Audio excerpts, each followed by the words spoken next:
Have you ever wondered how to change your ManageBac password? Well, wonder no longer. In this video, you will discover how to change your password in ManageBac.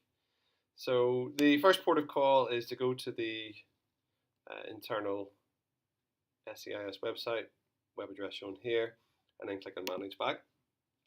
So it'll bring you to the SEIS Hongqiao Campus ManageBac login screen. Once you get here, you will see this button here, which of course is you click if you forgot your password. So let's go ahead and click on that, and it brings up the password reset screen. So we're going to put in a test email for Mr. Lennox's or Mr. Meldrum's cat, Friday. And of course, you wouldn't put that in, you would put in your student email address. So that first part would be different, it would be your username. And instead of China, you would have student. And once you've done that, all you do is you click Send Reset Email. ManageBac will then send a password reset email to your email address or whatever email address has been put in here.